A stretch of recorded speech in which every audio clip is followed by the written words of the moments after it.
Estamos transmitindo também pelo Twitch. Tá? Aqui nessa sala do Meet só temos os funcionários e os professores, a gestão. Muito obrigada pela sua disponibilidade, pelo seu tempo dedicado a nós aí. Eu que agradeço.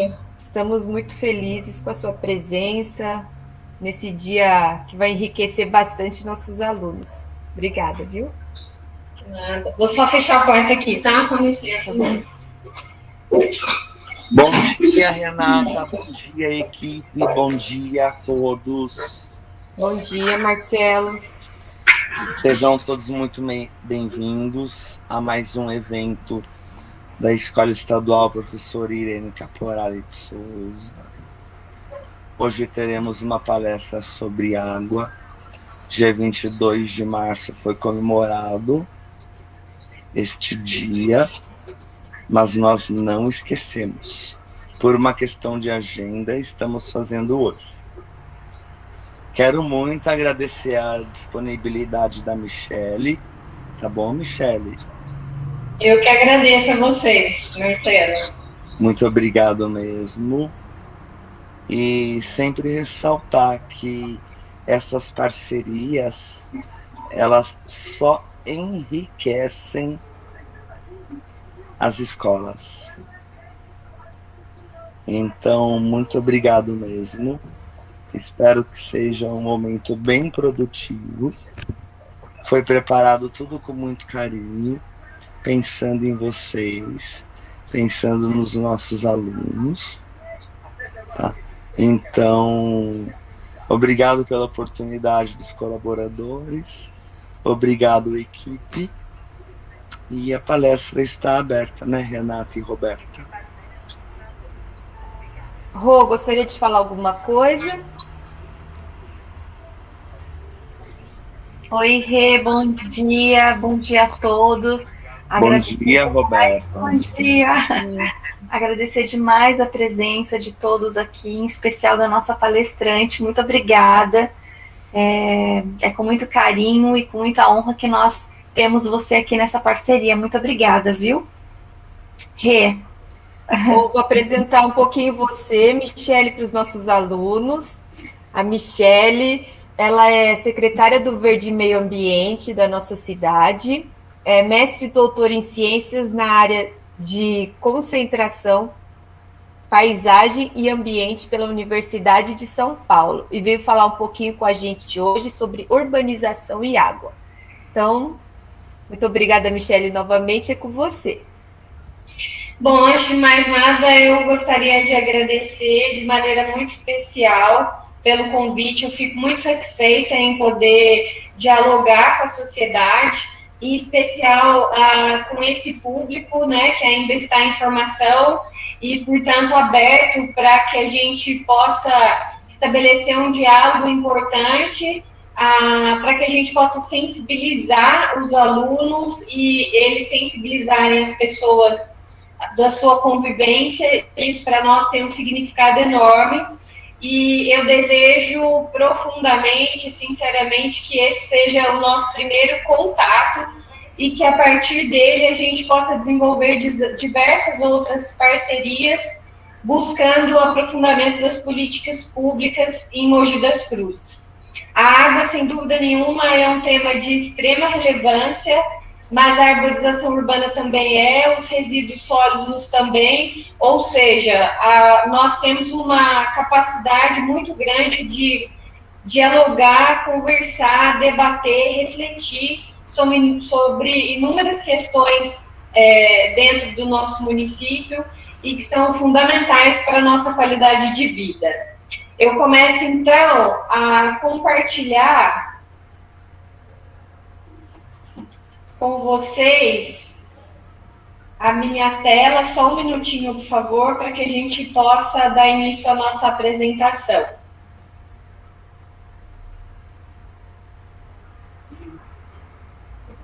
Aqui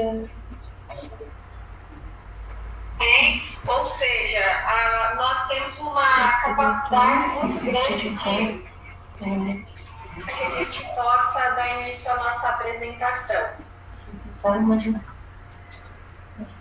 Aqui, né? Isso.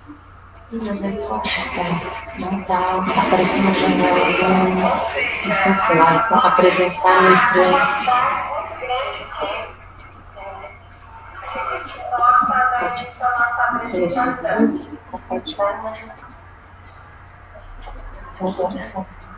aqui? Esse, aqui, né?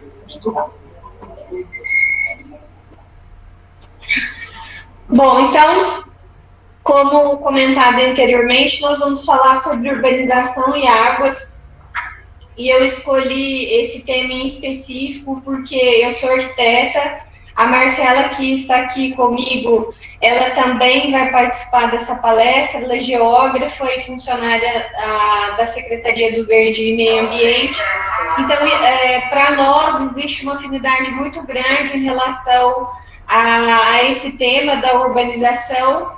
E como nós acreditamos que a urbanização ela precisa ser feita de uma maneira adequada e compartilhada à conservação dos recursos naturais, nós escolhemos essa temática principalmente para poder fazer a interface com o tema água.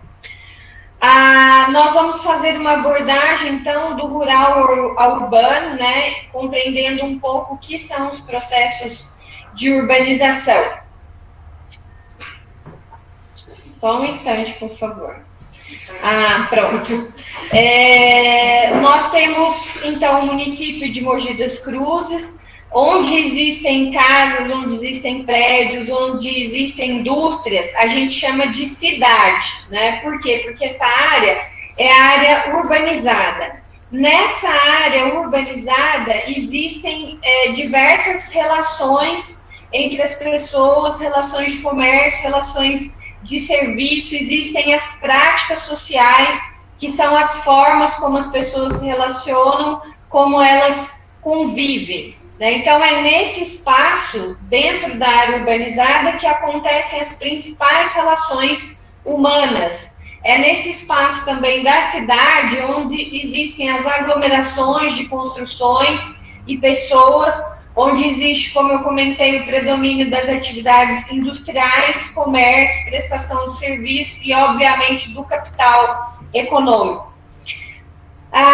E por que é importante ressaltar essa questão, né? Porque quando isso não é feito de maneira adequada, quando as atividades industriais, o comércio, a prestação de serviços e o capital econômico não se instalam de maneira a conservar os recursos naturais, há, obviamente, a degradação desses recursos.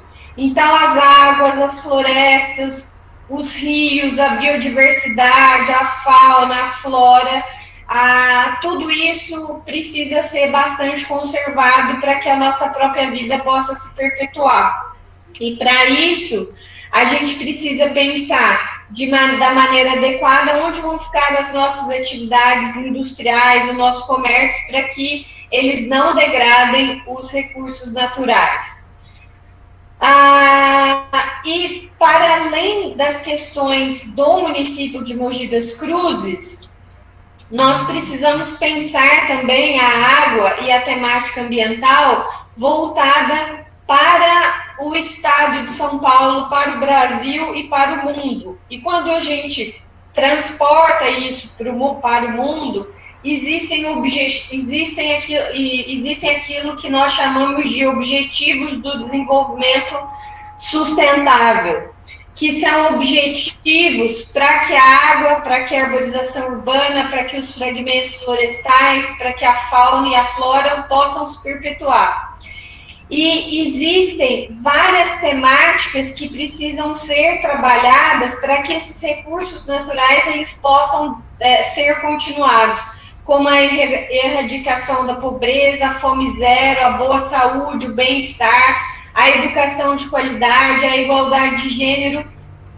Todos esses objetivos eles precisam ser considerados para que esses recursos naturais eles sejam mantidos.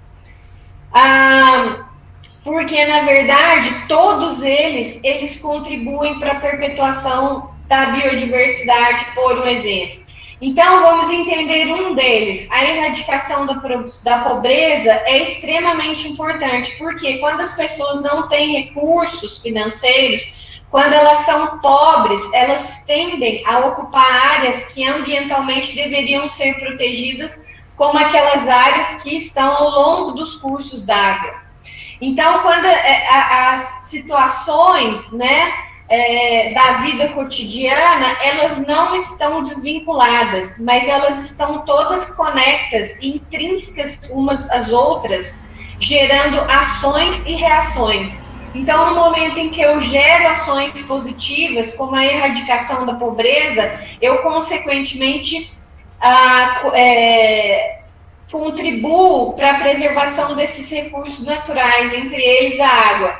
Se eu não promovo a erradicação da pobreza, isso traz contribuições para que os recursos naturais sejam degradados. Então, vamos entender, por um exemplo, as características de um rio, né? Nós temos, para que eu tenha o rio, para que a gente tenha esse recurso natural tão importante, que é responsável pelo nosso alimento, pela nossa higiene pessoal, né, entre tantas outras funções, existem uma série de características que propiciam esse recurso tão importante. Então, eu tenho as nascentes, eu tenho os afluentes, que vão contribuir para a existência do rio principal, da várzea, dos meandros, até a foz do rio, para que se formem lagos e oceanos. Degradar esses espaços, por exemplo, como a várzea, retificar o rio, retirando os meandros deles, isso obviamente vai contribuir para a degradação. Então, aqui nós temos uma situação que é a situação ideal. Nós temos esses contornos dos rios, que são chamados de meandro.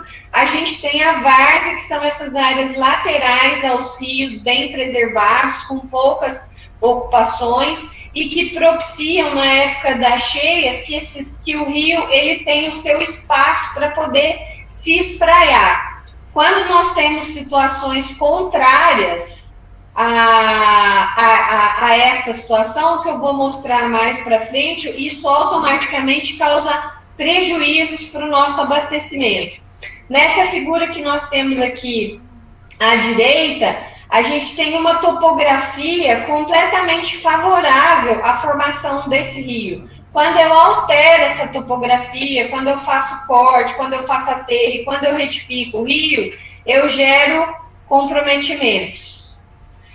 Então, ao ter esses recursos naturais preservados, eu tenho o ciclo da água bastante completo, né? Eu tenho a água no subsolo, que, na verdade, eu tenho primeiramente as chuvas.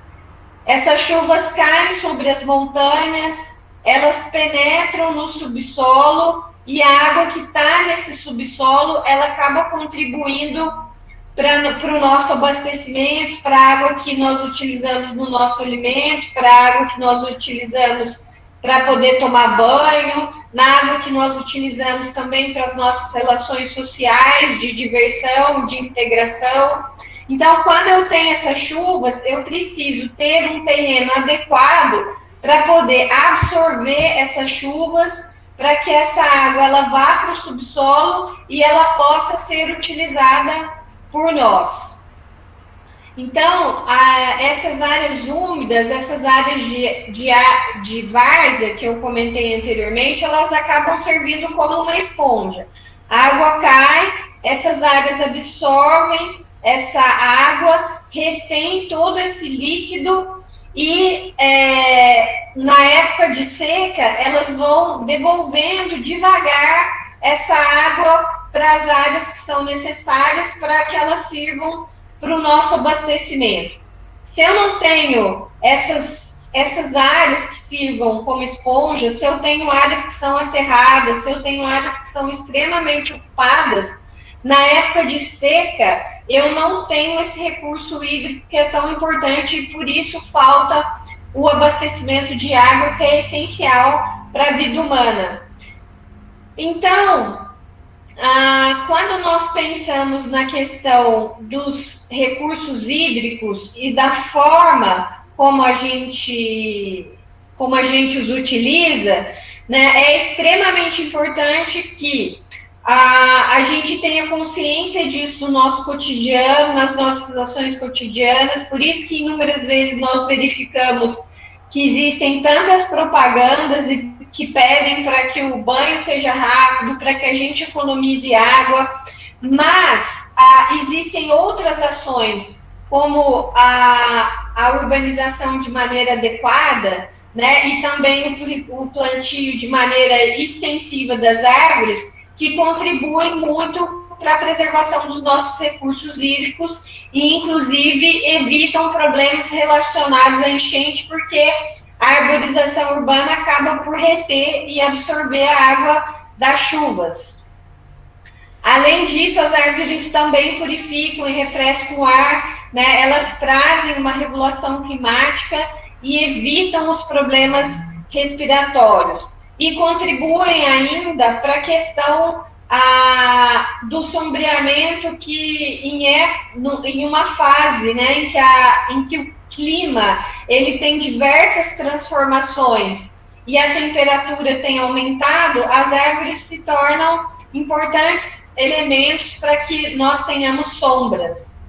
Além disso, elas deixam o bairro mais bonito, elas trazem o embelezamento da paisagem, há ganhos econômicos com isso, elas servem como abrigo para os animais, porque oferecem conforto para eles e também alimentos, e além de tudo, elas trazem refrescos para a temperatura dos pavimentos, dos pisos, dos lugares por onde nós caminhamos.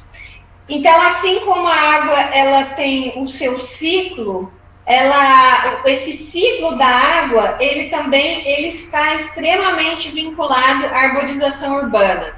Então, as raízes das árvores, elas sugam água subterrânea, essa água passa pelos troncos e depois disso as folhas, elas transpiram, e essa transpiração ela acaba contribuindo para a regulação climática, e a árvore acaba sendo, na verdade, um elemento de extrema importância para poder irrigar a atmosfera. Então, os benefícios são inúmeros, né? Por que a gente traz a arborização? Por que é tão importante implementar a arborização? Porque ela serve como um elemento contra o vento, contra o ruído e contra a luz, né? Então ela regula o ambiente urbano e ela traz um conforto muito grande para nós. Ela controla as temperaturas, trazendo a regulação climática. Ela consegue absorver as águas da chuva, ela sequestra o carbono, que é tão importante. Ela acaba servindo como um corredor ecológico, porque os pássaros, eles param nas árvores para poder se alimentar e descansar, e ir para outros espaços para poder se acasalar e continuar se alimentando. Trazem um bem-estar psicológico muito grande, porque uma região bastante arborizada e com muito verde, ela traz uma sensação de acolhimento, né, e de bem-estar muito grande para a população.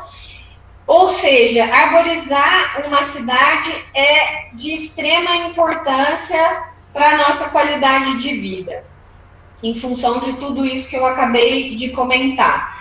E alguns dados conflituosos e negativos é que São Paulo já desmatou 79% das florestas que protegem os mananciais, né? Então, se antes nós tínhamos essa relação, esse ciclo perfeito entre a arborização urbana e os recursos hídricos, hoje isso está extremamente diminuído, né? Nós temos 20% do que nós tínhamos antes.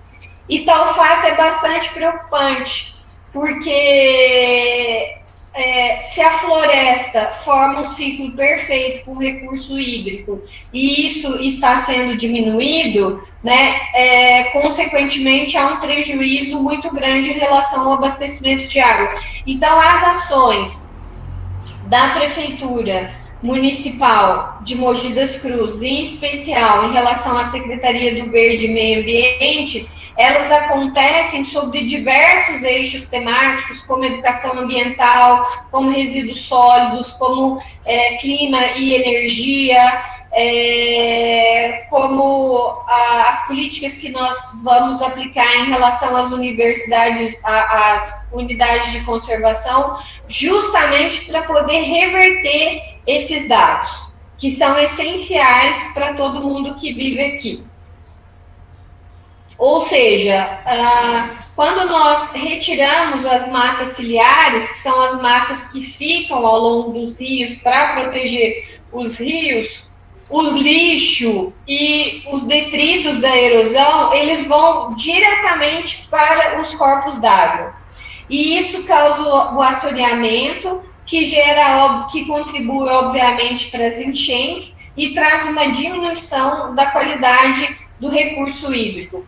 Quando nós temos as matas ciliares, o lixo ele tem muito mais dificuldade para poder chegar nesse recurso hídrico, porque as árvores elas vão servir como uma barreira, um bloqueio para todo esse material que é completamente inconveniente para os nossos recursos hídricos.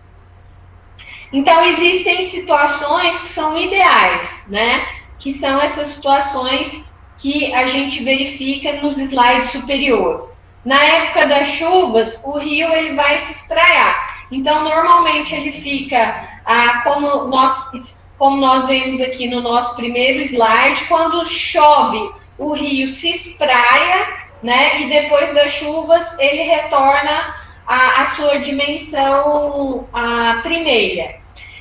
Quando nós temos áreas amplamente ocupadas, quando nós temos os rios retificados, ou seja, quando essas curvas, esses meandros, eles são retirados, e quando as áreas externas a esse rio, elas são ocupadas, né, choveu, o rio continua querendo a sua várzea, só que essas várzeas, elas estão ocupadas pela área urbanizada, pelas casas, pelas indústrias, pelo comércio. Consequentemente, ocorrem as enchentes. Então, preservar os meandros e preservar as várzeas são essenciais. Essa ação ela é essencial para que a gente tenha um ambiente e uma paisagem completamente regulados, né?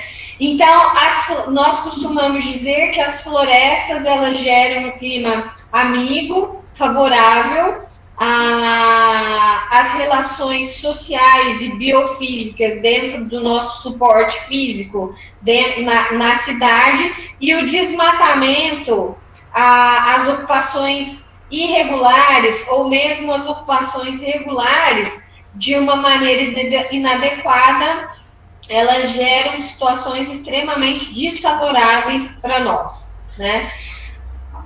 E a realidade que a gente convive constantemente são os eventos extremos, com as inúmeras inundações, né?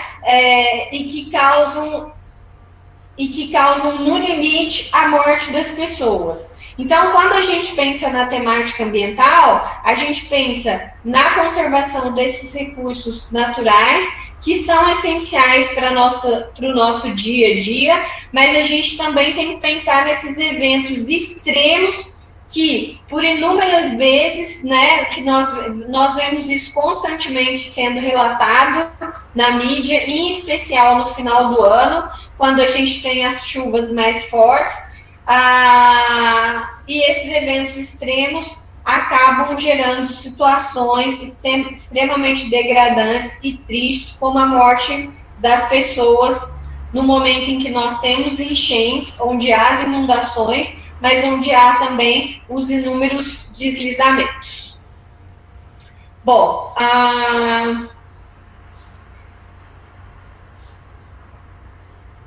então, Eu gostaria agora de abrir, né, para que vocês possam desenvolver comentários, para que vocês possam fazer perguntas e para que a Marcela também possa fazer as considerações dela. Acho que eu consigo aqui. Bom dia, pessoal. Vocês escutam a Marcela? Sim. Sim. Perfeito. Bom dia a todos. Agradecer a participação na palestra. A secretária Michele fez uma excelente apresentação, relatando todas as questões de urbanização e a relação da água. Acho que deu muito para a gente perceber como está tudo interrelacionado, e é uma questão que não é só tratar da qualidade da água, a gente precisa pensar em todas as outras questões do meio ambiente, que de fato o meio ambiente, existe também a parte humana, né, que é o que é o meio ambiente transformado na urbanização. Então, acho que as minhas palavras são rápidas nesse sentido, eu acredito que foi muito bem explanado pela secretária Michele. E abro para as perguntas dos professores.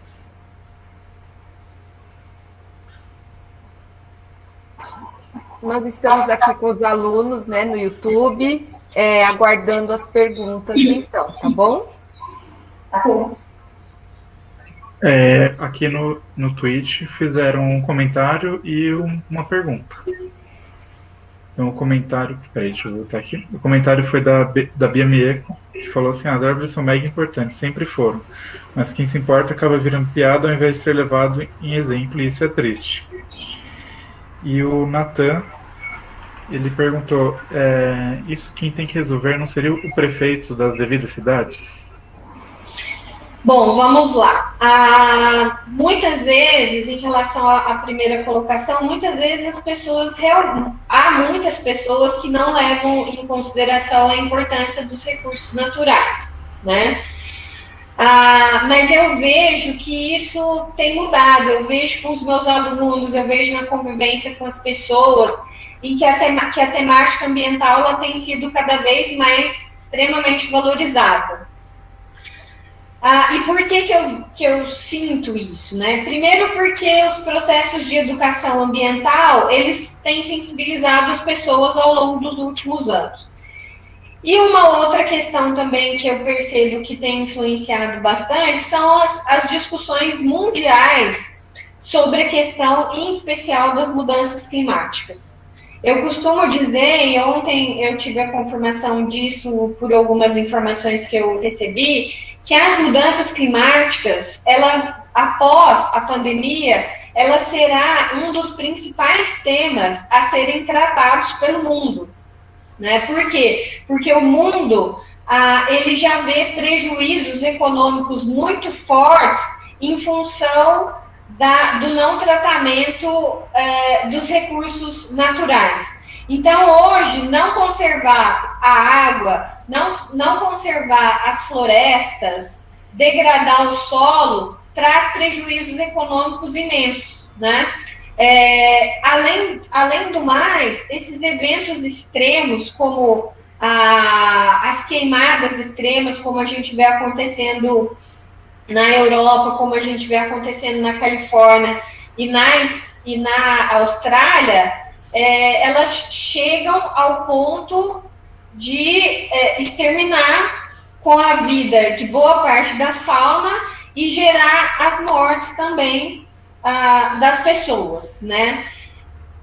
Então, diante dessa ação extremamente intensa do clima e dos prejuízos econômicos, os governos locais, os governos estaduais, os governos de outros países, eles necessitam tomar medidas extremamente contundentes para que essas questões, esses eventos extremos não aconteçam.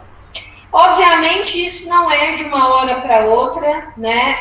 Isso não é através da ação de apenas um governo, mas é um conjunto de ações que, na verdade, podem contribuir para a mitigação de todos esses impactos extremamente negativos e relevantes que vêm acontecendo.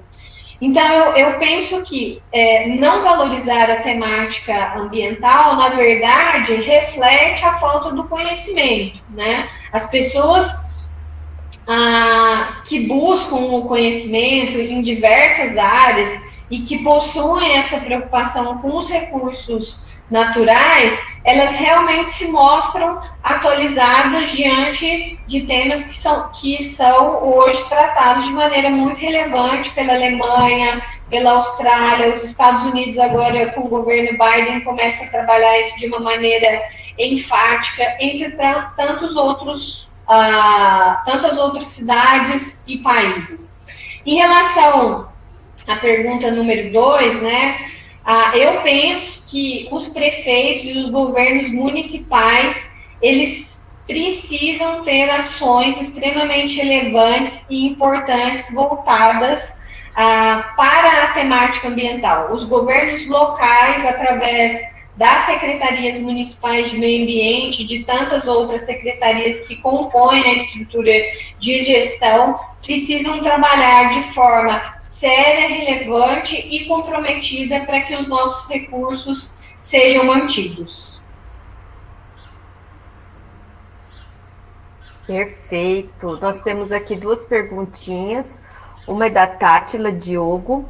A água do mundo pode acabar por inteiro?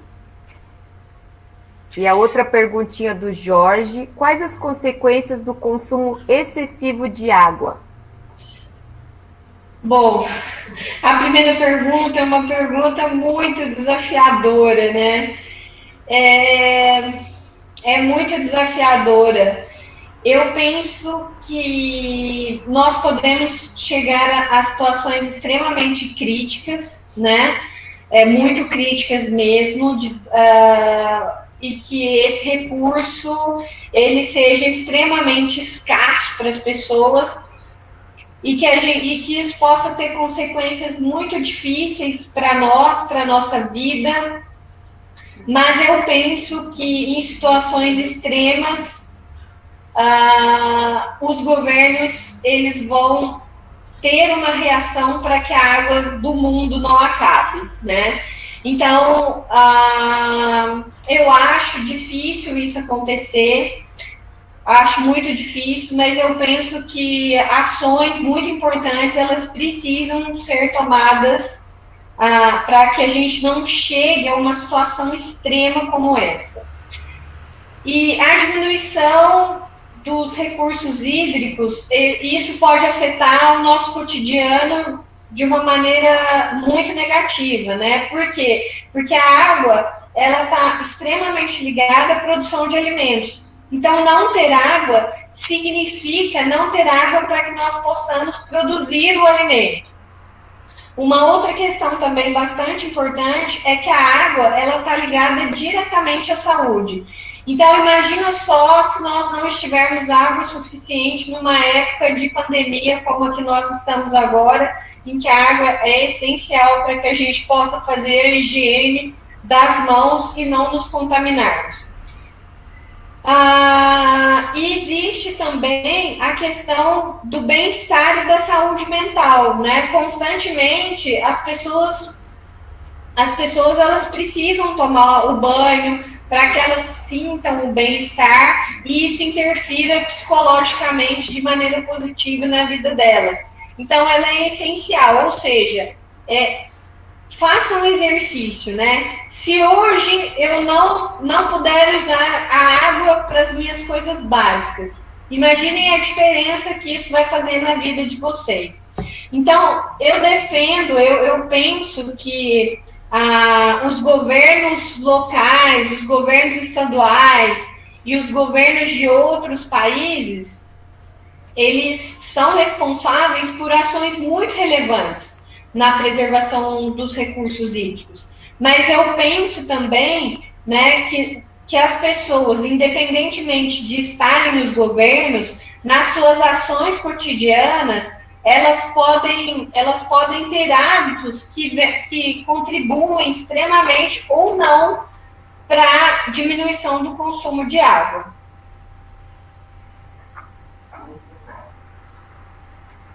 Ótimo, muito obrigada. Nós temos aqui a pergunta do Vitor Hugo.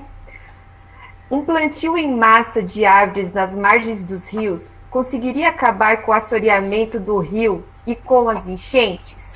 A outra pergunta é o seguinte, da Heloíse. A senhora poderia falar um pouco sobre a chuva ácida?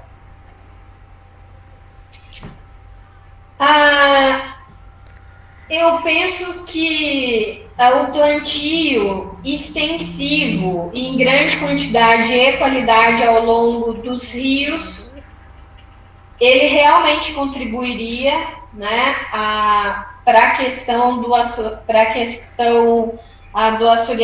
para a questão da qualidade de água, mas eu penso que além do plantio, né, essas margens elas precisam ser preservadas, né? As pessoas, os governos, eles precisam entender que a várzea ela precisa ser preservada, que consequentemente o sistema viário ele tem que passar nas áreas externas a essas várzeas. Também as ocupações sejam regulares, de alto padrão, baixo padrão, ou irregulares, de alto padrão e baixo padrão, elas precisam estar fora dessas várzeas para que a gente tenha essa área drenante. Então, é sempre um conjunto de situações que precisam ser postos dentro de uma cidade, de um estado, dentro de um país, para que nós tenhamos os recursos preservados. Em relação à chuva ácida, para que a gente tenha a contribuição da Marcela também, que está aqui conosco, eu vou pedir para que ela explique sobre esse tema. Bom, a chuva ácida ela acontece muito por conta da poluição dos rios, né? Então, como a gente viu no ciclo da água, se essa água está poluída, ela vai evaporar e gerar a chuva, só que a chuva não vai estar com digamos que o pH natural da água, ela vai estar com o pH que, justamente por isso que chama de chuva ácida, mais ácido que o seu natural. E isso é lógico que é também danoso para a saúde e para todas as ocupações, que a gente até chega a ver alguns casos de deterioração de edificações, enfim. Então, a chuva ácida é basicamente por conta da poluição, que é outra questão também muito complicada, que também precisa ser trabalhada em toda a parte geral, né, de uma urbanização, como foi apresentado, que entra também na questão tanto dos resíduos sólidos, né, e tanto também com relação à poluição de algumas indústrias, que infelizmente ainda acontece em alguns locais, né? E é por isso que precisa ter todo o controle na parte de licenciamento ambiental para que a gente diminua essa questão da chuva ácida. Acho que é isso. Obrigada, Marcela. Obrigada. Temos aqui bastante perguntas. Vamos lá. Sim. Eu tenho aqui também, Ana. Tá bom. Eu vou continuar aqui e você fala aí, tá, Gumer? Ok. Quanto tempo para recuperarmos áreas degradadas? A outra pergunta é sobre os oceanos. Como todos nós sabemos, o Pedro Gabriel, como todos nós sabemos, a maior parte da água que existe no nosso planeta são as águas do mar. Você acha que, se acabar a água dos rios do planeta, a gente teria condições para filtrá-las e usá-las? Bom, vamos lá. A gente não tem exatamente um tempo para poder definir quanto tempo que uma área degradada, em quanto tempo uma área degradada ela pode se recuperar, né? Porque isso depende muito do estágio de degradação em que ela se encontra. Mas eu penso que a gente poderia colocar aí um tempo mínimo, né? Mínimo, de aproximadamente 30 anos. Marcelo, você concorda comigo? Concordo. Depende muito da degradação da área mesmo, mas como existe, quando a gente faz um plantio, leva um certo tempo até essa árvore que a gente coloca como muda, né, para que ela atinja o tamanho de árvore no seu porte, dependendo de cada espécie. Então, mais ou menos uns 30 anos mesmo para a gente... Por isso que é um trabalho a longo prazo, né? Que precisa ser feito sempre, né? Bom, em relação ao tratamento das águas dos oceanos, nós sabemos que alguns lugares, né, já estão desenvolvendo esse tipo de tecnologia, como Dubai, por um exemplo. E é possível que as tecnologias elas sejam desenvolvidas, né, para que a água do oceano seja uma água potável? Sim, né? Mas a grande questão é o custo disso. E quem pode pagar por isso, né? Então, não depende só do desenvolvimento da tecnologia, porque a gente sabe que diversas tecnologias ao longo dos anos, elas podem ser extremamente bem desenvolvidas, mas a questão é o acesso econômico que as pessoas vão ter a essas tecnologias, né? As pessoas, na verdade, as pessoas e os governos locais. Vamos imaginar que hoje as pessoas têm dificuldade, em termos econômicos, de ter acesso à água doce. Imagina a dificuldade econômica que elas terão em acessar uma água tratada com alta tecnologia.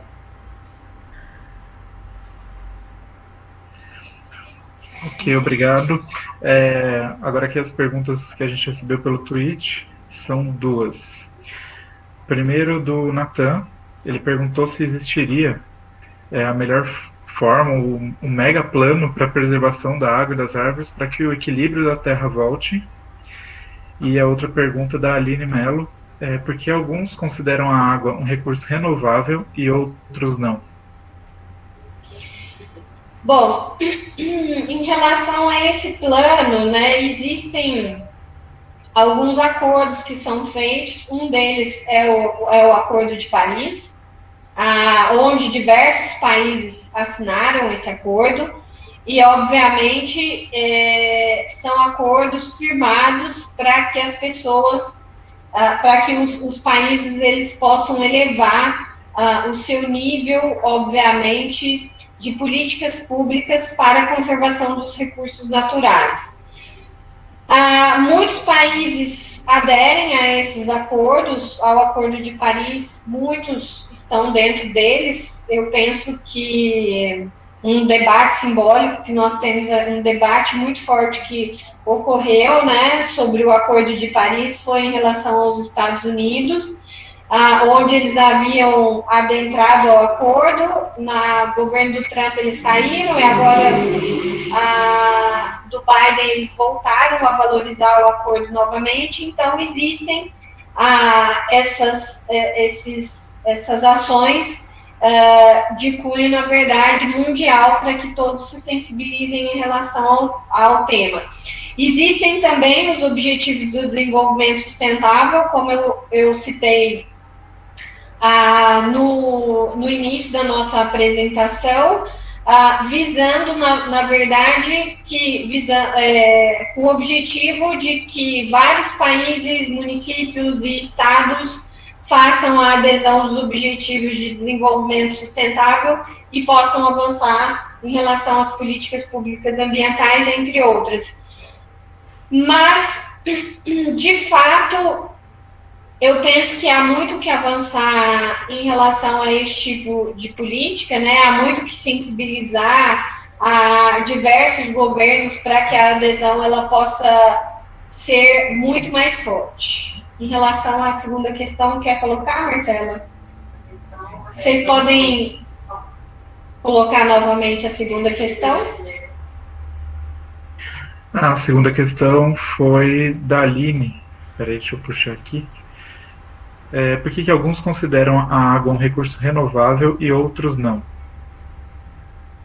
Perfeito. O que acontece? Se a gente for pensar, de fato, com relação ao ciclo da água, ela é um recurso renovável porque ela existe esse ciclo. Só que a partir do momento em que nós, humanos, acabamos poluindo esses recursos hídricos, ela começa a se tornar um recurso que não é renovável pela dificuldade de distribuição da água.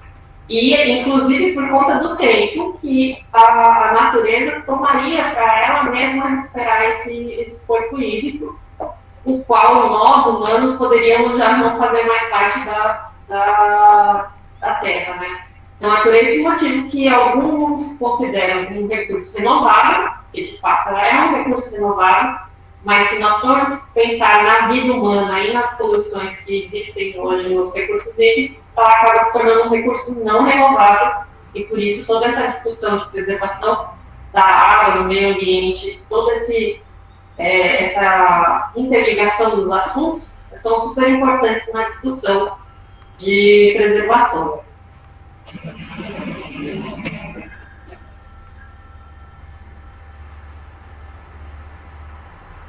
Ok, obrigada.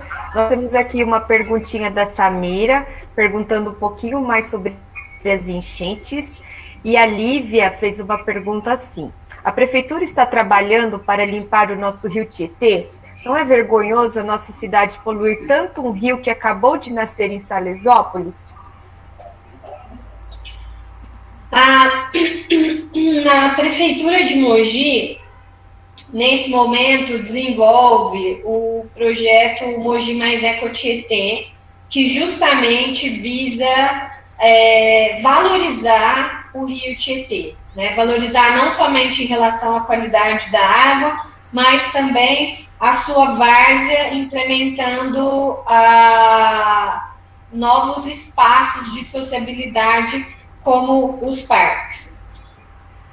Eu penso que a prefeitura é um dos agentes, né? A prefeitura, quando nós nos reportamos ao nosso prefeito, aos secretários do município, ela é um dos agentes capazes de interferir na qualidade do rio Tietê, que é tão importante, tanto do ponto de vista ambiental, quanto do ponto de vista da paisagem, né? Mas existe a necessidade também de outros agentes contribuírem com a conservação do recurso hídrico, como as indústrias, né? Ao não descartar os poluentes no curso d'água, como a própria população, ao não descartar também resíduos volumosos e da construção civil dentro dos recursos hídricos. Então, a prefeitura é um dos agentes mais importantes e mais significativos para que esse recurso hídrico ele seja despoluído e recuperado. E para que esse recurso hídrico ele seja incorporado no cotidiano da população de uma maneira bastante positiva, como era anteriormente, né? Quando as pessoas podiam vivenciar o rio e usufruir do rio nas suas práticas cotidianas, como o fato de pescar junto ao rio, de ter lazer junto a esse rio, e de contemplar a sua paisagem. Mas eu enfatizo que outros agentes também são necessários para que a gente tenha essa ampla recuperação. A outra pergunta quanto às enchentes, né? É importante enfatizar que o rio, como foi apresentado, ele tem naturalmente as suas áreas de cheias, que são as várzeas. Então, quando a gente fala do rio em estado natural, ele vai ter a cheia, não uma enchente. Uma enchente acontece quando ela impacta a vida das pessoas. Então, se essas pessoas estão ocupando essa área de várzea por N motivos, isso e acaba o rio enchendo, vai ter essas enchentes que vão prejudicar a vida das pessoas. É claro que, assim, acontecem, às vezes, eventos extremos, que mesmo que as pessoas que não estão ocupando as vagas podem ser impactadas pelas enchentes. E aí, esses eventos extremos é como foi apresentado na palestra que a Michele colocou. A gente acaba tendo todo uma interconexão entre as situações, né, de desmatamento, pouca vegetação, que acabam criando climas extremos e que prejudicam, no fim, as nossas vidas. Ok, sim. Obrigada. Vou Tem falar algumas uma que aqui. você fala aí, tá, Gumer? Aqui eu tenho, vou falar, tá bom, do Fernando. O Fernando, eu não sei se ele está fazendo uma afirmação aqui. Gostaria que, se vocês pudessem comentar um pouquinho. Ainda tem esgotos que estão ligados diretamente em córregos que atravessam áreas de preservação ambiental e desaguam no rio Tietê. Afirmação do Fernando. Ele fez uma afirmação, né? Ele não está fazendo uma pergunta. Correto? Sim, isso. Ok. A senhora concorda? Como que está esse processo? Não, esta é uma situação irregular, completamente irregular, né? O lançamento de esgoto in natura sem tratamento nenhum no rio. E identificar esses fatos identificados, através da identificação desses fatos, obviamente, isso pode levar a penalidades para as pessoas que praticam esse ato. Então, esse tipo de lançamento no rio Tietê, que gera poluição, que gera dano, que gera degradação, são aspectos negativos passíveis de punição. Ok, obrigada. Gumer, Obrigado. Eu tenho 3 perguntas aqui.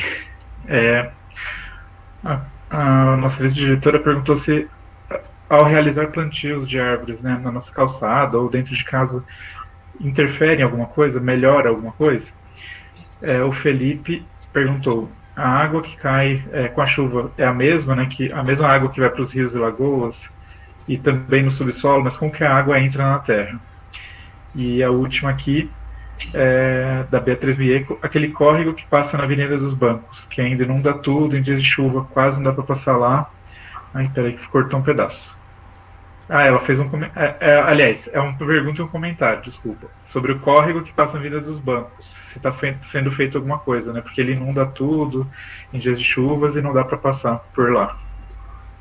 Bom, a primeira questão, a arborização, desculpa, a arborização urbana ela é sempre extremamente válida, né? Sejam em amplas áreas de reflorestamento ou que você plante uma árvore em frente à sua casa, pelas razões que eu explanei anteriormente na minha palestra. E a prefeitura, ela lançou há uma semana atrás, praticamente, a ação Viveiro na Rua, né? Onde nós saímos com um trailer pela cidade distribuindo mudas para a população, para que ela possa plantar em suas calçadas, em seus quintais e, consequentemente, ajudar a prefeitura na ampliação em relação à arborização urbana. Então, essa é uma ação extremamente importante. E por isso que eu enfatizo que a população pode nos ajudar muito, né? Porque a população aderindo a essa ação, a gente amplia, na verdade, os nossos braços para que a gente possa deixar a cidade com um clima muito melhor, muito mais bonita, com uma qualidade de vida melhor e até mesmo uma cidade muito mais valorizada do ponto de vista econômico. Em relação ao córrego Lava Pés, nesse momento a Secretaria do Verde e Meio Ambiente desenvolve um plano de macrodrenagem, justamente pensando nessas áreas que hoje são alagadas, para que a gente possa sanar essas questões que, na verdade, causam tantos incômodos para a população. Em relação à água da chuva, eu vou pedir para a Marcela responder. A questão da água da chuva é como que ela entra no solo, né? Então, a gente, quando fala de áreas permeáveis, é justamente isso. A permeabilidade significa que esse solo ele não está com asfalto, não está com concreto, nada que impeça que a água infiltre no solo. Então, é dessa forma que a água, quando tem o ciclo da água, impermeabiliza não, perdão, gente. Ela é permeada dentro do solo, e aí ela alimenta os lençóis freáticos, que são as águas subterrâneas, para depois elas surgirem como nascentes e seguirem o curso como rio.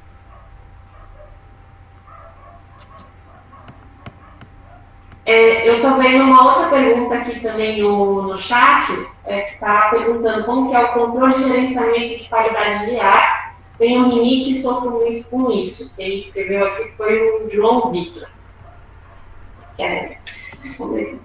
Pode responder. Então, controle e gerenciamento da qualidade do ar também é uma questão da arborização, tanto a arborização urbana como a arborização no geral na questão das florestas. Então, quando a gente está nas áreas centrais, que infelizmente hoje nós temos menos árvores, né, e é para isso que a gente está trabalhando para tentar arborizar essa parte urbana, a gente sente o ar seco conforme vai mudando o clima, né? Essa parte agora, outono, inverno, vai ficando o ar tanto quanto mais seco e a gente acaba sofrendo com isso. Então, se a gente consegue fazer essa arborização urbana, isso também melhora bastante na saúde das pessoas. E aí, quando a gente vai, por exemplo, na Serra do Itapetí, você já sente o ar muito mais úmido, justamente porque ali a gente tem uma floresta de Mata Atlântica bem densa.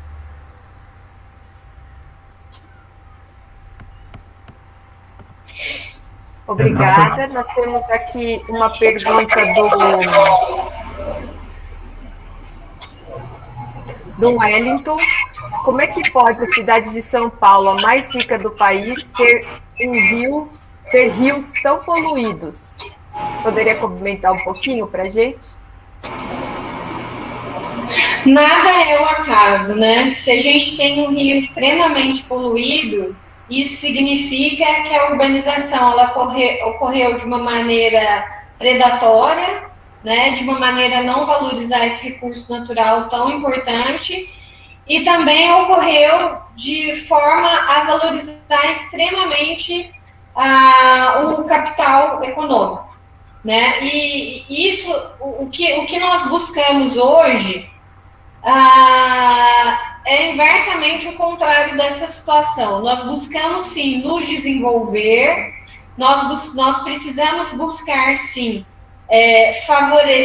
o favorecimento econômico das pessoas. As pessoas precisam ter sua renda, se alimentar bem, se vestir, obviamente ter a sua moradia confortável, agradável, seu convívio social extremamente importante, mas o desenvolvimento sustentável, além de priorizar além de valorizar as questões econômicas que são muito importantes para a vida humana, ele valoriza também a questão dos recursos naturais, né? Ou seja, hoje é muito importante que nós façamos o nosso desenvolvimento pensando também nos recursos naturais. E São Paulo se encontra nessa situação hoje justamente porque não compatibilizou as questões econômicas em conjunto com os recursos naturais. Obrigada. Tem uma pergunta aqui em relação do Fernando Lima, em relação à coleta seletiva. A coleta de lixos orgânicos podem ser destinados para usinas e transformar em adubos. O lixo de materiais recicláveis, como plástico, vidros e metais, podem ser destinados à empresa. É uma afirmação. A senhora poderia falar um pouquinho, porque está tudo interligado, né? Em relação à nossa prefeitura, como que eles lidam com a questão da coleta seletiva? Bom, existe a questão da reciclagem, né, tanto da poda quanto dos resíduos domiciliares, todos eles têm uma grande importância, né? A prefeitura, ela desenvolve diversas podas constantemente, e esses galhos que nós retiramos, a gente pode desenvolver um trabalho de compostagem para que eles sirvam de adubo para o plantio das novas espécies. e essa é uma política que a Secretaria do Verde e Meio Ambiente caminha para que seja consolidada nessa gestão, né? Porque nós entendemos que isso é extremamente relevante. Isso, além de favorecer a questão da compostagem, também gera economia, porque a gente vai poder gerar o adubo dentro dos nossos recursos, ou seja, nós vamos conseguir fechar um ciclo, né? Em relação à reciclagem dos materiais, também é extremamente relevante, principalmente porque os materiais recicláveis, eles podem ser vendidos e transformados em renda para os catadores de reciclagem, de recicláveis, né? Então, além dessa questão da renda, a gente evita que os materiais sejam enviados para os aterros e não tenham utilidade. Nós evitamos também que eles sejam descartados nos corpos d'água. Então, os benefícios em relação à política de resíduos, né, da reciclagem de vários tipos de resíduos, elas são enormes. E isso é uma temática que a Secretaria do Verde e Meio Ambiente pretende enfatizar cada vez mais. Obrigado. Eu tenho aqui a pergunta do Rogério Ataíde. Qual o impacto da pecuária no meio ambiente? Pode responder, Marcela. Bom, a pecuária ela tem um impacto significativo no meio ambiente, né, quando não feito da forma adequada. Ela utiliza de muita água, né, a gente vê reportagens, e também ela utiliza grandes áreas de pastagem para o próprio animal poder se desenvolver. Então, hoje, a gente, quando pensa na pecuária, agropecuária, a gente procura sempre desenvolver algumas atividades que sejam menos danosas ao meio ambiente, como agroflorestas junto com a pecuária, para que não tenha nenhum dano ao corpo hídrico, né, e também ao terreno onde está sendo feito essa pastagem, né, para que não fique 100% só campo, né? Tenha um pouco das florestas também. Ok, obrigada. Eu tenho uma perguntinha aqui sobre o lixo ainda. Para onde é enviado o nosso lixo que é retirado, né, das nossas casas? Qual o destino dele? Os lixos de Mogi. Quer responder? Nós temos 2 aterros que não são aqui dentro do município de Mogi. Um é o aterro que fica em Guarulhos e o outro esqueci o nome da cidade. Está vindo Jaboatão. Bom, é muito importante ressaltar que em relação à questão dos resíduos sólidos, é extremamente importante as prefeituras avançarem de uma maneira bastante proeminente e de uma maneira bastante significativa para que haja redução do envio do lixo para os aterros, né? Então, existe um eixo temático que é o eixo de resíduos sólidos. E esse eixo temático ele se subdivide em diversos outros, como os resíduos da construção civil, como os resíduos domiciliares, como o resíduo da poda e o resíduo do óleo também. Nesse sentido, é necessário avançar para que o máximo de resíduos da poda sejam transformados em compostagem, o máximo de resíduos da construção civil eles sejam beneficiados de tal forma a serem transformados em pavimentos, em blocretes, em guias, em sarjetas, para que a gente tenha esse beneficiamento que é tão adequado. Em relação aos resíduos domiciliares, é importante avançar em relação à coleta seletiva, ampliar a coleta seletiva, sensibilizar a população para que um número mínimo ele seja enviado para os aterros, né? Então, esse programa, dentro da Secretaria do Verde e Meio Ambiente, tanto da Prefeitura de Mogi das Cruzes, obviamente, quanto de outras prefeituras, eles precisam, e do estado de São Paulo e de outros estados, eles precisam ser muito valorizados e muito bem trabalhados para que a gente possa avançar do ponto de vista não somente ambiental, né, porque como eu coloquei em falas anteriores, o descarte desses resíduos em áreas ambientalmente protegidas gera uma degradação muito grande, mas do ponto de vista também da renda dos catadores, é muito importante que essa temática seja amplamente valorizada, porque quanto maior a coleta, quanto melhor a destinação adequada, mais pessoas a gente consegue tirar da vulnerabilidade social, porque a gente tem a possibilidade de ampliar a renda dessas pessoas. Então, essa política, né, para além da política relacionada aos recursos naturais, da preservação das águas e das florestas, para além da política voltada ao clima e energia, da educação ambiental, da fiscalização ambiental, ela é uma política de extrema importância para que a gente tenha o nosso desenvolvimento socioambiental. Perfeito, obrigada. Eu tenho aqui duas perguntinhas, uma em relação à poluição, ela pode diminuir com a chegada dos carros elétricos, e a outra é em relação ao aumento da população de Mogi, que está crescendo cada dia, cada ano mais. A cidade tem planos para esse crescimento?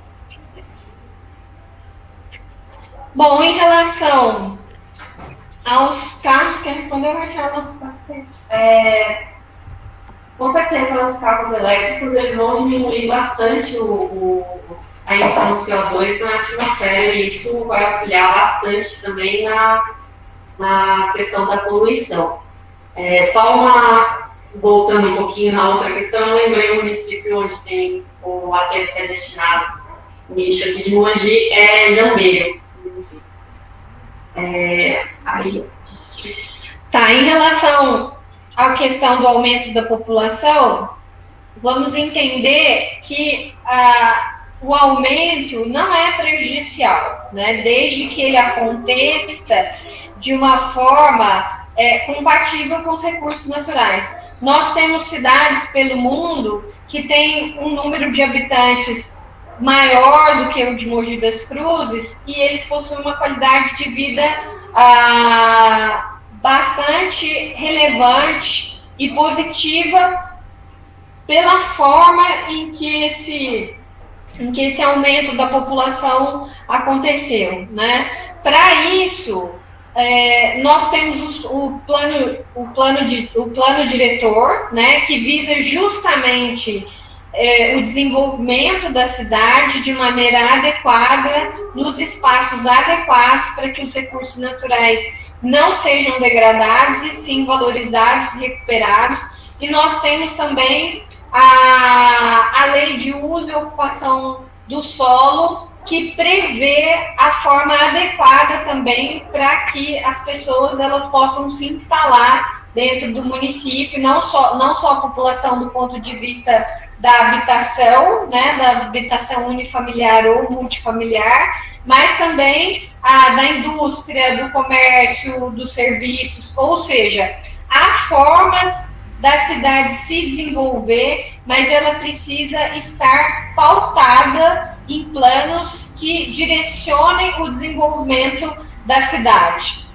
Então, muitas vezes não é o número de habitantes que interfere na qualidade de vida, mas sim na forma como essa cidade se desenvolve em relação às suas diversas políticas de assentamentos locais, as políticas de desenvolvimento econômico, as políticas de educação, de saúde, ou seja, em relação às diversas políticas que incidem sobre o município. E há cidades, muitas vezes, que têm um número reduzido de pessoas, um número bastante inferior ao que existe aqui em Mogi das Cruzes, e tem situações em relação à qualidade de vida muito inferiores à que há aqui, né? Então, no meu pensamento e dentro dos meus conceitos, eu penso que a grande questão é a forma de se desenvolver e não exatamente o número de habitantes. Ok, muito obrigada. Tem uma continuidade aqui da questão. Mas se a população aumentar cada vez mais no planeta, as cidades não vão conseguir suportar tanta gente daqui a algumas décadas, não é? Pode ser que isso realmente aconteça em muitos lugares, né? Existe uma chance muito grande que diversas cidades tenham a sua qualidade de vida muito reduzida, mas há locais que têm, há cidades que têm uma grande capacidade de resiliência, como, por exemplo, cidades da Alemanha, que conseguem ter um desenvolvimento bastante favorável à qualidade de vida, mesmo tendo a sua população aumentada. Então, eu penso que há muitas cidades pelo mundo, acho que, na verdade, a maioria das cidades pelo mundo, elas não têm essa capacidade de ter esse controle do aumento da população em relação à qualidade de vida, mas há estudos, né, e há cidades que apresentam situações extremamente consolidadas sob o aspecto positivo. Eu mesma já tive a oportunidade de viver em cidades que se desenvolveram e mantiveram a sua qualidade de vida de uma maneira bastante interessante para a população.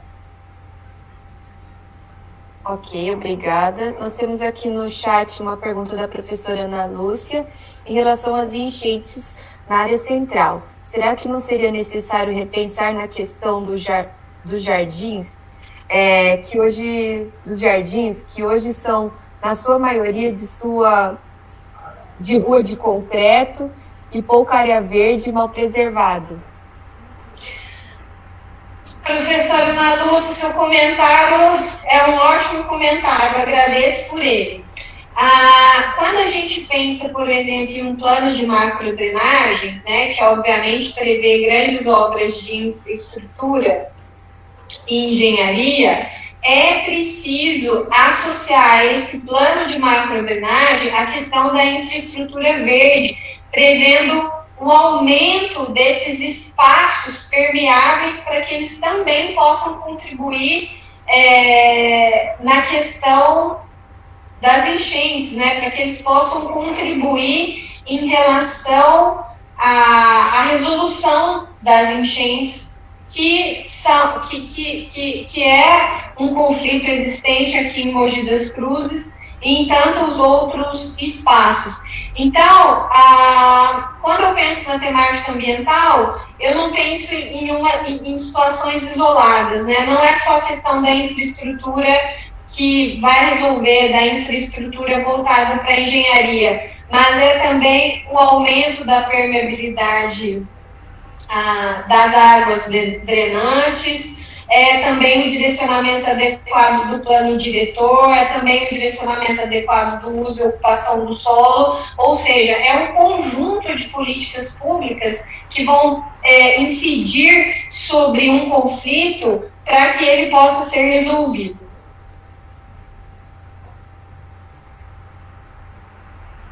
Ok, obrigada. Gumer? Oi, eu tenho mais uma aqui. Deixa eu só puxar, que essa é um comentário grande, uma pergunta grande também. A Beatriz Klein, ela falou assim, os aterros são extremamente ela afirmou primeiro e depois tem a pergunta, tá? Os aterros são extremamente tóxicos para o ar e para o solo principalmente, pois contaminam os lençóis freáticos e aquíferos e soltam gases prejudiciais, além de se tornar uma fonte de alimento extremamente prejudicial para animais e pessoas que se encontram em necessidade, né?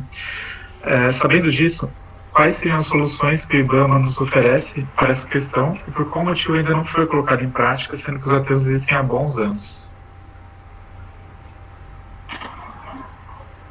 Bom, essa é uma outra questão bastante interessante, né? Eu penso que... Desculpa. É que embaixo ela trocou assim, né? Com o IBAMA federal, né? Ela trocou assim, troca a IBAMA pela Secretaria do Verde e Meio Ambiente. Vamos lá. Essa questão dos aterros é uma questão extremamente conflituosa. Eu penso que não só Mogi das Cruzes, mas diversas cidades do país precisam evoluir para que a gente tenha tecnologias limpas, né? Para que a gente trate da finalização dos aterros e possam ter tecnologias que gerem menos poluição e que gerem menos impactos para a sociedade, né? E assim, como eu já venho enfatizando essa questão dos resíduos sólidos em relação a podas, aos domiciliares, ao óleo e a tantos outros, eu acredito que esse tema é um tema que deve ser refletido e pensado dentro da gestão pública do município para que a gente possa avançar nas tecnologias, sem dúvida nenhuma. Mas também penso que os municípios, não só o município de Mogi das Cruzes, mas tantos outros aqui da nossa região e daqueles que estão mais distantes daqui, também devem pensar na evolução em relação às tecnologias, porque muitas vezes eu tenho um aterro em uma determinada cidade e outras cidades descartam o seu lixo e esses conflitos ambientais, eles acabam ficando não somente restritos a um espaço, mas eles acabam expandindo para outros locais também. Então, eu imagino que essas alternativas avançadas em relação aos resíduos sólidos, eles devem ser tratados pelos municípios, por Mogi e por outros, mas eles devem ser tratados também de uma maneira em conjuntas, em fóruns que devam ser conjuntos para que o país, o estado de São Paulo e a cidade que nós vivemos tenham tratamentos adequados e que evitem os impactos ambientais. Ok, obrigada. Nós tivemos aqui conosco mais de 100 alunos assistindo a palestra, uma palestra maravilhosa. Eu gostaria de agradecer imensamente a vocês que, com todo carinho, né, prepararam para a gente esse tema, essa temática tão importante, essa reflexão de hoje maravilhosa, os alunos participando, gostaram muito, muito obrigada mesmo. Espero que a gente possa fazer agora uma parceria, que vocês possam voltar para a nossa escola. Marcelo, gostaria de falar alguma coisa? Roberta?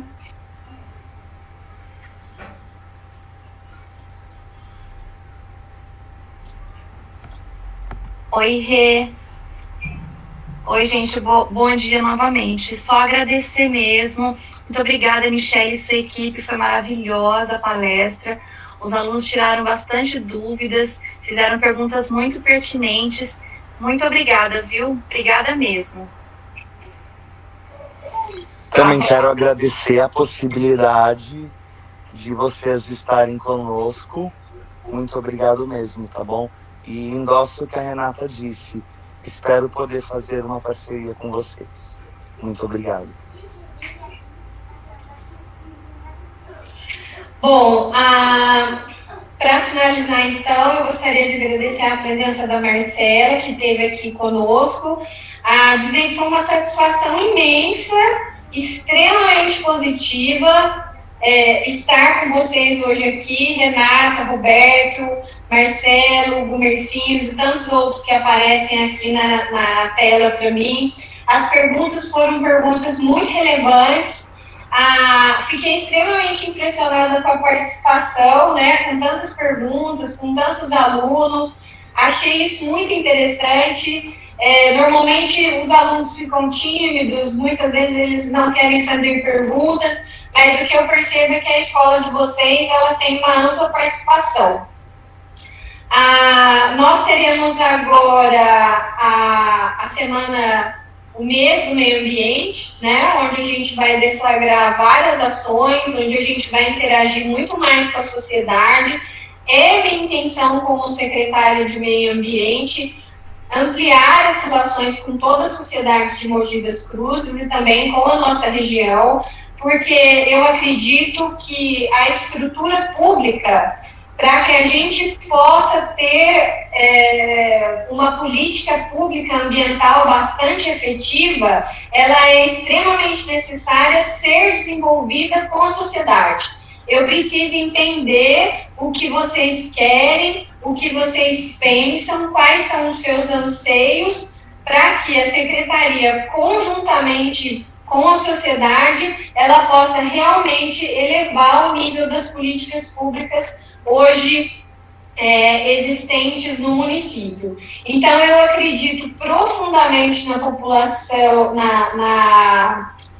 nos processos de participação popular, nos processos desenvolvidos de maneira conjunta, e esses diálogos que foram postos hoje aqui para nós, eles realmente foram muito relevantes e me trouxeram muita felicidade.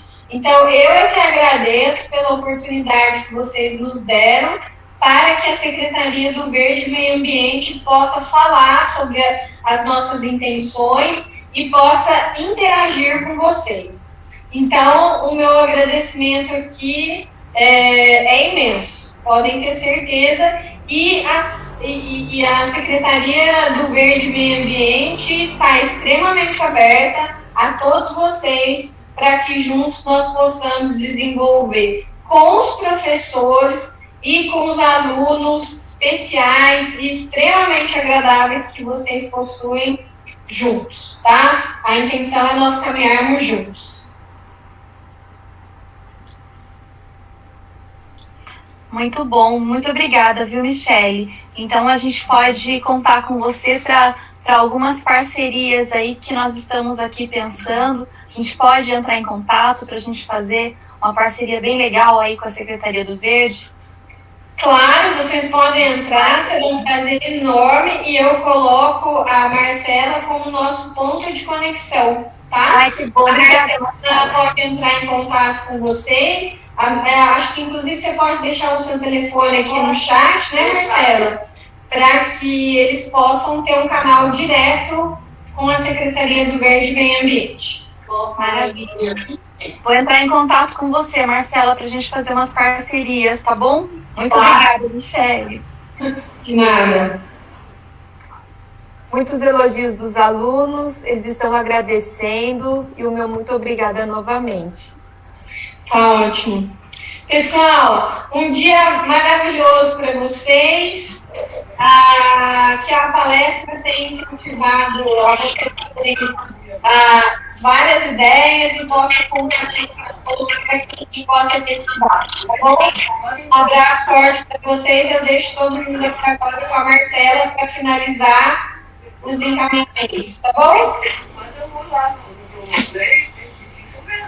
Obrigada, muito obrigada. De nada, obrigado. Tchau, tchau. Um abraço.